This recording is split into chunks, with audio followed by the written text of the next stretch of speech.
کسی بھی چیز کو زبرن حاصل نہیں کیا جا سکتا۔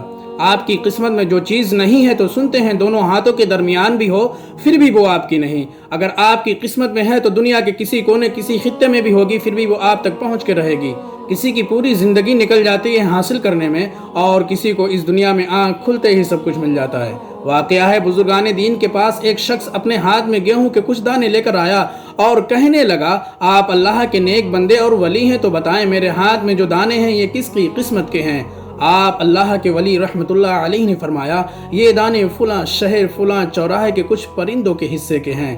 وہ شخص آپ رحمت اللہ علیہ کی بات سن کر ہنس دیا اور وہ دانے خود کھا کر بولا، اب بتائیے یہ دانے ان کے حصے کے تھے یا میرے حصے کے؟ آپ رحمت اللہ علیہ نے مسکرا کر کہا، شاید آپ یہ نہیں جانتے کسی چیز یا کسی کے حصے کو زبردستی حاصل نہیں کر سکتے، اس میں صرف اور صرف نقصان ہے۔ اس شخص نے بزرگان دین کی بات سنی اور نظر انداز کرتا ہوا وہاں سے چل پڑا۔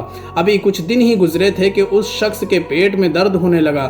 دھیرے دھیرے درد بڑھتا چلا گیا، یہاں تک کہ وہ شخص اس درد کی وجہ سے رات دن پریشان ہوتا رہا اور تڑپتا چلاتا رہا۔ اس نے اپنے شہر کے ہر ایک اچھے ڈاکٹرز کو دکھا ڈالا مگر اس کو کوئی آرام نہیں ملا۔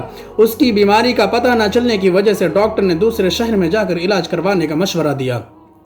وہ شخص دوسرے شہر میں جب علاج کرانے پہنچا تو وہاں کے ڈاکٹرز نے اس شخص کو دیکھا اور کہا، آپ کے پیٹ میں کسی قسم کی گانٹھ بن گئی ہے جس کی وجہ سے آپ کے پیٹ میں درد ہے اور آپ پریشانی میں مبتلا ہیں۔ جب تک اس گانٹھ کو نکالا نہیں جائے گا آپ کی مشکل ختم نہیں ہوگی اور بنا آپریشن کا اس کا علاج بھی ممکن نہیں۔ اس شخص نے آپریشن کی اجازت دی تو ڈاکٹر نے آپریشن کا دن مقرر کیا۔ ڈاکٹر نے آپریشن کیا۔ آپریشن کے بعد جب وہ شخص ہوش میں آیا تو اللہ کا شکر ادا کیا اور ڈاکٹر کو اپنی طرف مخاطب کرتے ہوئے سوال کیا کہ میرے پیٹ میں کس قسم کی بیماری سے گانٹھ بن گئی تھی؟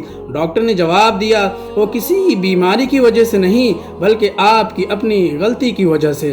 نہ آپ گندم کے کچے دانے کھاتے اور نہ ہی وہ آپ کے پیٹ میں ایک گانٹھ کی شکل اختیار کرتے اور نہ ہی آپ اتنی پریشانی اٹھاتے اور نہ ہی آپ کا آپریشن ہوتا۔ وہ شخص اس ڈاکٹر کی بات بہت غور سے سن رہا تھا اور ڈاکٹر سے اپنے پیٹ سے نکلنے والے گندم یعنی گیہوں کے دانوں کو طلب کرنے لگا۔ ڈاکٹر نے جواب دیا، آپ کو 2 دن بعد ہوش آیا ہے، اب تک تو ہاسپٹل کے باہر چوراہے پہ آنے والے پرندے ان دانوں کو کھا کر نہ جانے کہاں پہنچ گئے ہوں گے۔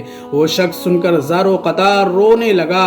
شاید اسے کسی بزرگان دین کی بات یاد آ گئی کہ کسی چیز یا کسی کے حصے کو زبردستی حاصل کرنے سے کتنے نقصانات ہو سکتے ہیں۔ جزاک اللہ خیرہ۔